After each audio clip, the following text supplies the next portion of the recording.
Love Aurel. Sayang, hari ini aku kepengen makan ketoprak, tapi yang di ujung jalan sana itu loh. Suamiku Ferry merangkulku dari belakang. Saat ini aku sedang minum air mineral sambil berdiri. Hari ini dia dan aku libur ngantor karena hari Minggu. Seperti biasa ia simpan dagunya di bahuku, dan itu membuatku geli. Momen manja-manja kami tak pernah henti. Ih, geli. Gimana? Mau gak? Ayo dong. Ia kekeh ingin ketoprak. Sejak aku hamil, sama sekali aku tak pernah ngidam apapun. Alhamdulillah, mual pun hanya di awal-awal saja. Dan ngidam full dia yang tangani. Kok bisa? Aku pun tak tahu. Tapi biarlah. Iya, sebentar. Aku kembali minum. Dia masih memelukku dari belakang sambil elus-elus perut.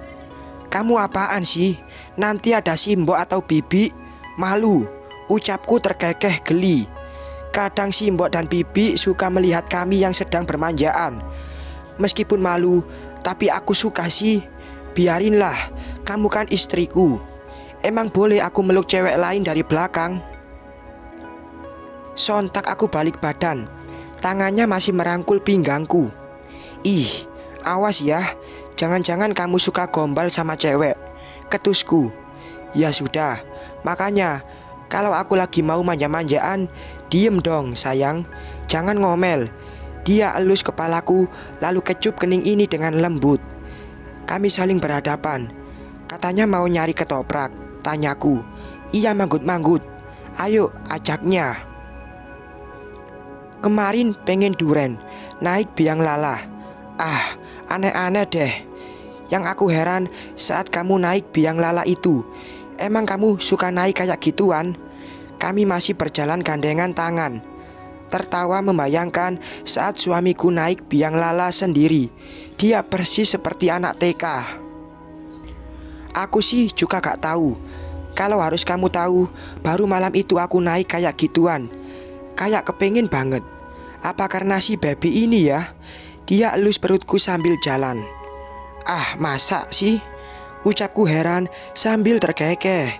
Saat disentuh perut ini olehnya, entah mengapa rasanya nyaman sekali. Iya sayang, tapi kata mama, memang ngidam itu aneh-aneh. Dulu waktu mama hamil aku, katanya mama gak suka lihat centong nasi loh. Jadi dia ambil nasi pakai sendok. Aneh kan? Oh ya? Kamu tanya saja sama mama. Aku gak bohong. Dulu memang mama katanya ngidamnya aneh-aneh. Makan cuma mau sama ayam goreng dan nasi liwet. Itu katanya. Sekarang gimana? Ya enggak lah sayang. Sekarang udah normal lagi. Kan itu cuma waktu lagi hamil aku, katanya. Haha. Aku pikir masih. Kucubit hidungnya. Oh, pantesan. Kamu juga aneh-aneh. Aduh, sakit. Dia balik cubit hidungku. Aku ambil dulu kunci mobil ya, sayang. Kamu duduk dulu. Ia pamit ke kamar. Oke, aku manggut-manggut. Di sana ada Simbok sedang lap kaca. Ku hampiri dia lalu duduk. Mbok, Non, mau pergi ya? Tanyanya. Iya, Mbok. Ferry mau ketoprak ujung jalan. Dia kayaknya masih ngidam aneh-aneh. Gak apa-apa, Non. Memang harus dituruti. Mbok seneng banget lihat Non sama si Aden selalu mesra. Akhirnya Non setiap hari senyum bahagia. Si Mbok menatapku terkesima dengan kebahagiaan yang kudapat sekarang. Memang iya. Rasanya aku memang baru menemukan kebahagiaan ini bersama Ferry. Iya, Mbok. Makasih juga. Pasti ini berkat doa si Mbok. Jawabku masih berdiri di dekatnya. Alhamdulillah. Si Mbok mah bahagia sekali. Dia masih lap kaca. Aku tersenyum melihat sosoknya yang sangat baik dan tak pernah berniat pergi meninggalkanku. Duren udah kenyang ya, Non si Aden? Kata si Mbok. Haha, udah kayaknya Mbok. Kemarin beli 3. Ia makan sekaligus sendiri. Aku mah gak mau ah. Aku menjelaskan sambil duduk santai. Sejenak membaca majalah sambil menunggu Ferry kembali. Si mbok geleng-gelengkan kepala sambil tersenyum. Mbok, emang kalau orang lagi hamil suka ngidam aneh-aneh ya? Tapi ini kan suami, bukan aku. Tanyaku penasaran. Si mbok balik badan. Iya, memang gitu, Non.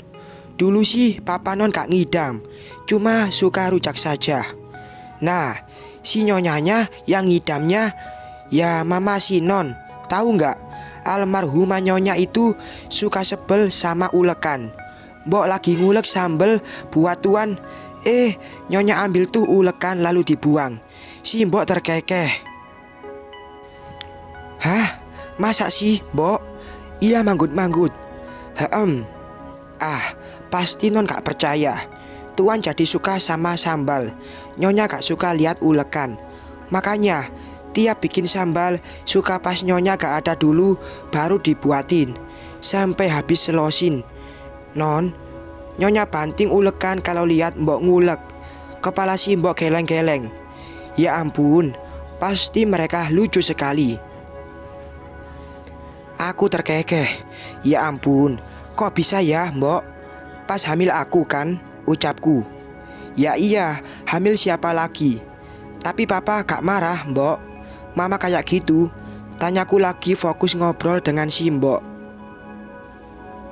Walah, ya enggak atuh. Non, dimaklum. Namanya juga orang lagi ngidam. Aneh-aneh. Si mbok juga suka ketawa sendiri. Apalagi waktu itu nyonya paling gak suka kalau lihat tuan belum mandi. Nyonya suka ngamuk. Sejak hamil muda, ya tingkah nyonya begitu. Tapi sudah lahiran mah normal lagi, Non. Aku terkekeh. Untung aku gak gitu, mbok. Semua diborong sama Ferry. Kembali aku terkekeh lagi. Si mbok pun tersenyum sambil geleng-geleng kepala lagi. Kok sebut-sebut nama pengacara ganteng ya? Ada apa? Suamiku dengan GR-nya tiba-tiba muncul. Is, ganteng. Ucapku sinis. Ya iyalah, kalau nggak ganteng, kamu juga gak bakalan terpesona. Ya kan, mbok? Ujar Ferry. Dia mendekat lalu mencium pipiku di tengah-tengah si mbok lengah tak menoleh ke arah kami. Ih, aku kena malu. Si mbok manggut-manggut sambil menarik bibir ke dalam. Untungnya dia tadi tak melihat adegan mesra kami. Mbok, aku mau ajak istri aku ini jajan ketoprak. Mbok mau? Ntar aku bungkusin. Izinnya sambil menawari si mbok ketoprak. Ah, enggak. Non sama Aden aja. Mbok mah udah tua, udah gak pengen makan kayak gituan. Si mbok menolak. Ia masih fokus lap kaca. Biatun sedang ada di belakang. Ah, ya sudah, kita pergi ya, mbok. Assalamualaikum. Ferry pamit. Dia sejak pertama tahu aku hamil, kalau sedang bersama tak pernah membiarkan aku jalan sendiri. Selalu papa jalanku. Padahal aku baik-baik saja. Dia memang sangat perhatian. Sampai di tempat tujuan. Pak, mau ketopraknya satu aja ya, tapi porsi double, cabainya 10. Ferry memesan, dan aku yang kaget. Double? Heranku. Iya, kita makan barengan, tapi satu mangkuk berdua. Biar romantis. Kembali dia gombal. Alisnya juga gerak-gerak. Is, kusundul wajahnya dengan telapak tangan. Dia cubit kedua pipiku. Sakit. Aku. Oh ya, ya sudah. Maaf. Ia elus-elusi pipi ini dengan manja. Kami saling bertaut pandang sambil tersenyum. Ini, Den, Non, kata bapak penjual ketoprak dengan ramah. Ia mengagetkan kami dan itu membuatku malu. Mana tadi Ferry pegang-pegang pipiku lagi. Makasih pak, jawab Ferry. Bapak itu kembali ke roda dagangannya. Kok lebih suka makan di pinggir jalan? Tanyaku padanya. Bukan lebih suka. Tapi ya kalau sedang mau makan di pinggir jalan, ya nggak apa-apa dong. Asal kita cari yang dagangannya sehat dan nyaman. Dia mulai menyuap ketoprak. Em, Kamu makan ya, pintanya. Dan aku pun manggut-manggut. Lihat ketoprak di tangan suamiku ternyata membuatku ngiler juga. Wanginya juga menusuk-nusuk hidung. Dia menyuapiku. Kayak ke anak kecil aja. Aku berkomentar. Gak apa-apalah, memanjakan istri itu kan dapat pahala. Nanti kalau kita udah punya si kecil, tenang saja. Aku juga akan tetap manjain kamu kok sayang. Ih, tuh kan, gombalnya keluar lagi. Sinisku menahan senyuman. Ferry dekatkan jarinya lalu mengulas makanan di bibirku. Aku belepotan. Tanyaku malu. Ya, anak kecil kalau makan suka belepotan, jawabnya. Sontak netraku mendelik ke arahnya. Nih lagi, tawarnya kembali. Aku manggut-manggut. Kami pun makan ketoprak satu piring berdua. Sejak awal menikah, Ferry selalu perlakukanku aku sama. Aku sangat merasa spesial dan tersanjung. Apalagi dia juga sering mengingatkanku tentang hal kebaikan. Dan alhamdulillah suamiku yang sekarang setiap sholat ketika kami ada di waktu dan tempat yang sama, dia selalu menjadi imamku. Sungguh itu hal yang paling indah. Suaranya juga saat melantunkan bacaan sholat lumayan merdu. Aku tak sabar ingin mendengar ia melantunkan azan di telinga calon anak kita. Pasti merdu sekali. Amin. Ya Tuhan, aku masih tak percaya.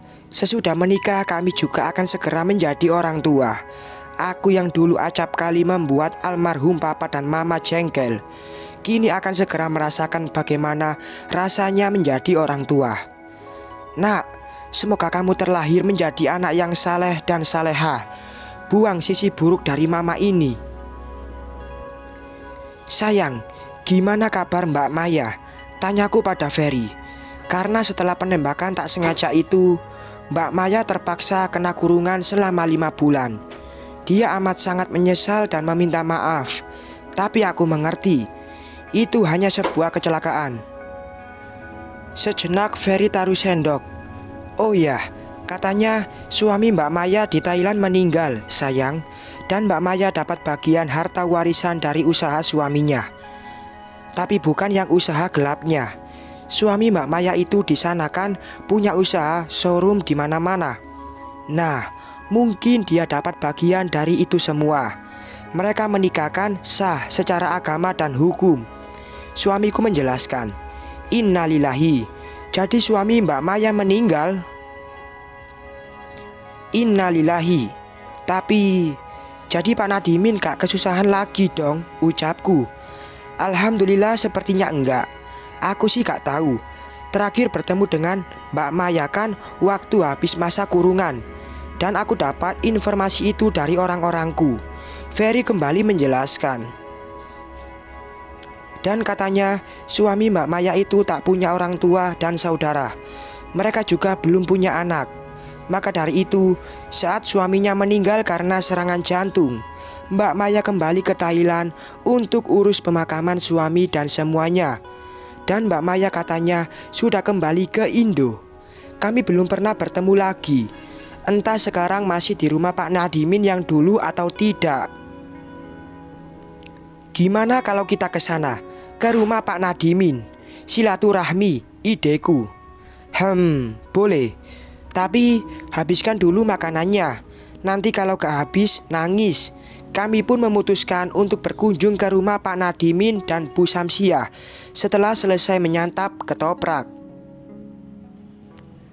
Soal Tante Windy, kami sudah memberitahu Mbak Maya dulu kalau ternyata dia punya seorang kakak dan itu adalah Tante Windy, seorang wanita yang dulu diangkat menjadi seorang anak oleh opa dan oma. Mbak Maya bilang dia tahu kalau dia punya seorang kakak, tapi dia baru tahu kalau kakaknya itu adalah tanteku, Tante Windy. Sayang sekali, mereka belum bertemu. Entah sekarang, mungkin tanpa sepengetahuan aku dan Ferry, Mbak Maya mengunjungi Tante Windy. Tunggu, Tapi ini tidak jadi rumit kah? Suami adik Tante Windy adalah pria yang menyekap anaknya, Asilah. Bagaimana sikap Tante Windy soal ini? Tapi Mbak Maya sama sekali tak tahu soal ini. Soal Asilah, aku dan Ferry sama sekali tidak pernah beri kabar soal ini pada Mbak Maya dan keluarganya. Pak Nadimin sama Bu Samsia sudah dibawa pindah oleh anaknya, Mas, Mbak. Sejak 1 bulan yang lalu, kami mendapat informasi dari tetangga kalau Mbak Maya sudah bawa orang tuanya pergi. Oh, kemana ya, Bu? Mungkin Ibu tahu, tanyaku. Enggak tahu, Mbak, tapi katanya mau pindah rumah ke yang lebih baik. Saya juga gak tahu rumah mereka yang baru di mana. Mbak yang kami mintai informasi tak mengetahui posisi Mbak Maya dan orang tua. Oh, baiklah kalau begitu, Bu.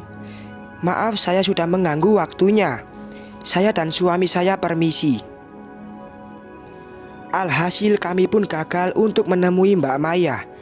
Tapi semoga saja mereka baik-baik saja dan sudah menjalani hidup dengan layak. Pak Nadimin dan Bu Samsia dulu sangat histeris sekali saat kami mempertemukan mereka dengan anaknya. Mbak Maya ternyata hanya ingin merubah nasib, dan sayangnya dia malah terjerat oleh suami kejam, yang sekarang ternyata suaminya sudah almarhum. Oh iya, untuk Maya yang dulu, aku pikir adalah anak Pak Nadimin. Maya, mantan Mas Andri itu, ternyata dia juga punya masa lalu yang suram dan kelam. Ia juga sama pergi meninggalkan orang tua hanya demi ingin hidup bahagia. Maya sampai sekarang belum pernah bertemu lagi dengan orang tuanya. Entah di mana mereka. Kasihan sekali. Dan yang paling aku kagetkan, ternyata Maya adalah anak bapak pedagang yang dulu sering aku jajani jualannya. Dan Maya juga mengingatkanku kalau dulu aku sering beri dia barang-barang. Aku pun teringat kalau aku sedang duduk di bangku sekolah dasar. Oh, ternyata anak bapak itu Maya. Dan aku belum pernah bertemu lagi dengan bapak itu. Dari penjelasan Maya juga, katanya dia iri dengan kehidupan dan kemewahan yang aku punya.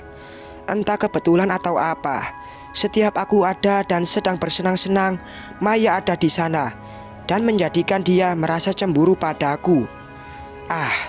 Aku masih tak mengerti dengan jalan hidup ini. Maya, dia memiliki kecemburuan sosial padaku, hingga akhirnya dia putuskan untuk menikung Mas Andri, si pria hidung belang. Astagfirullah. Dan kini Mas Andri juga Maya masih menjalani hukuman mereka untuk beberapa puluh tahun ke depan. Andai aku bisa bertemu dengan orang tua Maya, aku akan mempertemukan mereka. Tapi di mana? Wajahnya pun sama sekali tak pernah aku kenali lagi. Sampai di rumah, sayang, aku mau jenguk Maya di rutan. Aku mau minta foto orang tuanya. Kasihan, dia pasti ingin sekali bertemu dengan ibu bapaknya. Boleh, aku antar sekarang. Aku pun manggut-manggut. Semoga orang tua Maya bisa kutemukan. Walaupun mencari orang di kota sebesar ini sangatlah sulit. Ya ampun, kenapa itu terjadi pada mereka? Maya bilang dulu orang tuanya sudah pergi dari tempat sebelum ia meninggalkannya. Pas ia kembali sudah tak ada. Katanya kena penggusuran. Kasihan sekali. Bersambung.